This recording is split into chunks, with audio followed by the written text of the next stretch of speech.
Hello, my name is Dr. Robert Priebe.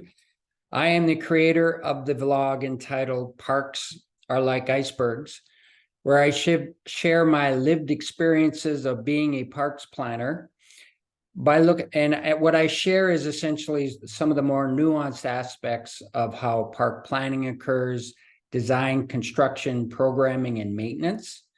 And each one of these chats I call them ice sculptures. So this particular ice sculpture is about dog off-leash areas, planning and implementation. So, and it's subtitled Doggy Do's and Doggy Don'ts, and pop-up dog off-leash areas.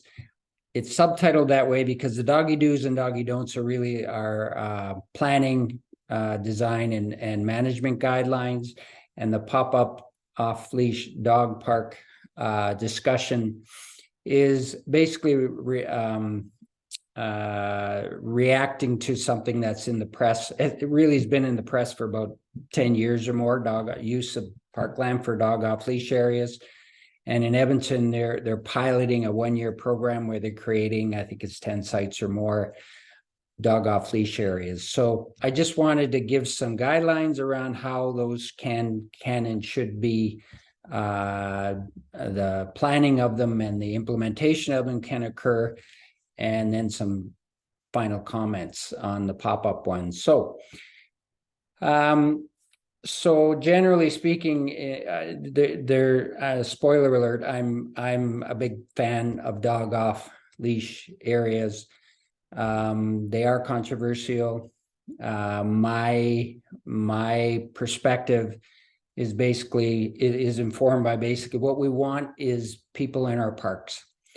And so I think I've been to a number of dog parks. The dogs don't arrive by themselves, unlike cats. They come with an owner or two or three, a family even.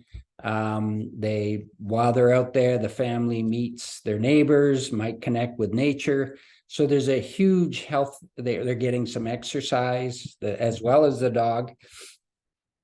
And so there's a huge health and wellness benefit of dog off-leash parks, in particularly in areas like Edmonton, for example, where we are trying to densify development. So as we create more dense neighborhoods, and we have more multifamily housing, what we're getting, and lot sizes have shrunk over the past 20 years.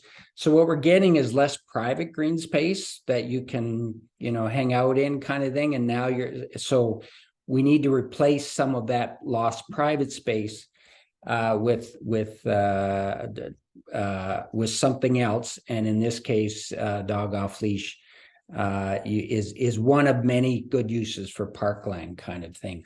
So I'm not going to go in great detail in the guidelines, because really, if you wanted to embark on a best practices review, many municipalities have dog off leash guidelines, where they talk about planning and design and maintenance issue and management issues. So I'm gonna be, I obviously worked in Edmonton for a long time, so I'm going to use Edmonton's really good strategy as a jumping off point. But I won't go into a huge amount of detail. I think the main critique I would have with the Edmonton strategy is it's kind of an odd positioning, quite frankly, of the activity. And the rationale, it talks about, we got so many dogs, and basically the use has to be managed carefully, or to make sure that the benefits outweigh the disbenefits. And I know there are some disbenefits, environmental, there are some disbenefits of these in urban areas, but clearly there are also some benefits. I just found it really odd that the strategy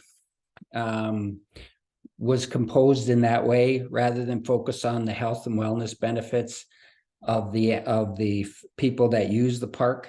Remember, dog off leash parks are used year round because they have to be. People have to have places to walk their dogs. So basically, anyways, that's a niggly. I think their guidelines as written are fairly detailed, prescriptive, a little bit too prescriptive, I think, to some extent. But nevertheless, I think they've done a really good job of figuring out what all the issues are. So if you're going to implement a dog off leash program, you'd be really good. You'd be well served by looking at Edmonton's strategy, because it is a good one, in spite of some of my nigglies with it.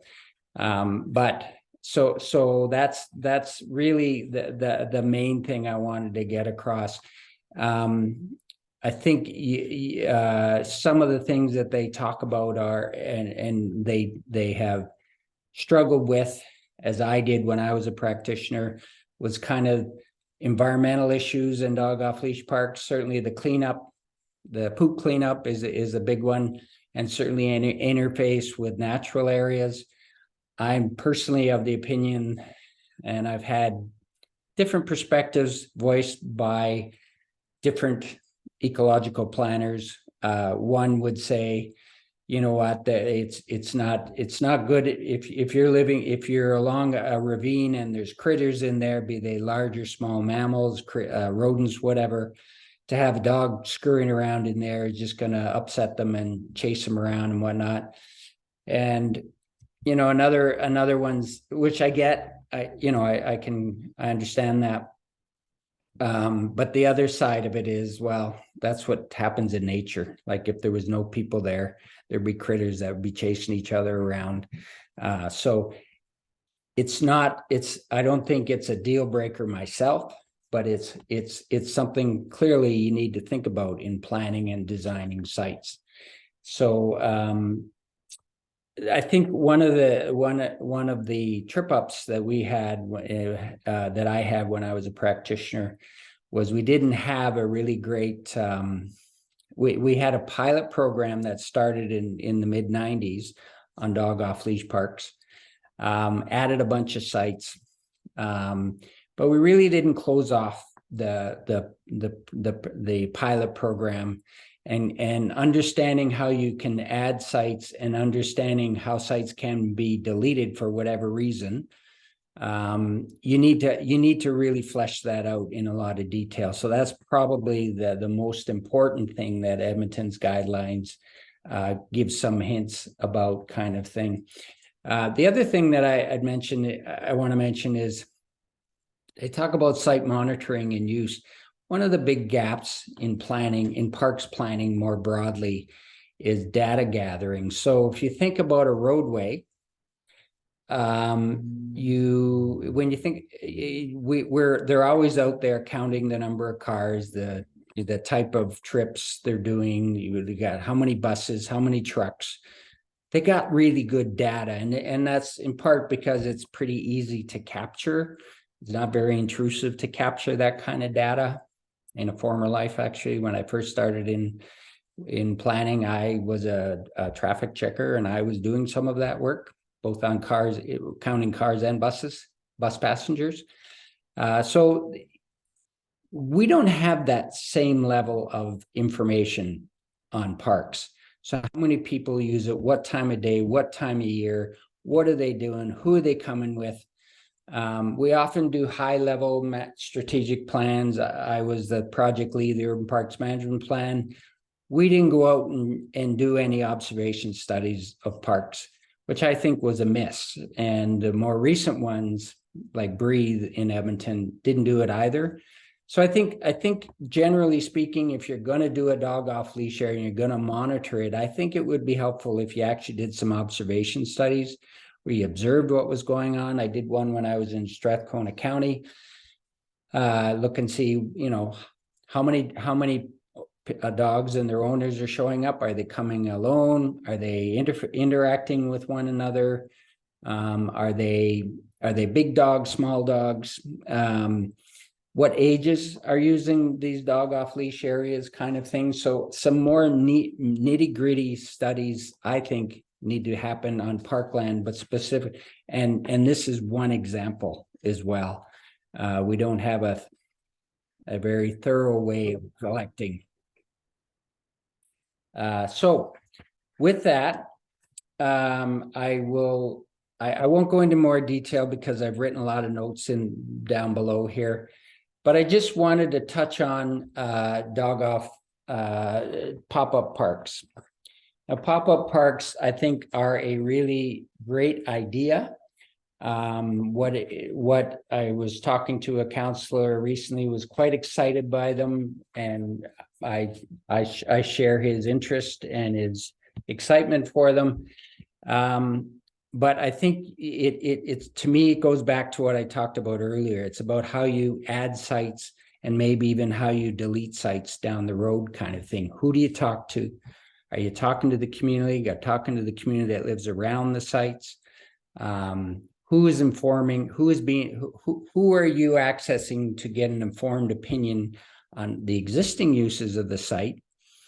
And how a new use, because if you're putting a dog off leash area into an existing park, you're replacing some kind of existing use. So you need to understand in that process about what's being gained and what's being lost. So I will leave it at that. I encourage you to read my vlog, and they're my perspectives, my lived experiences as a planner. Use them as you see fit, and I certainly welcome your comments. Thank you.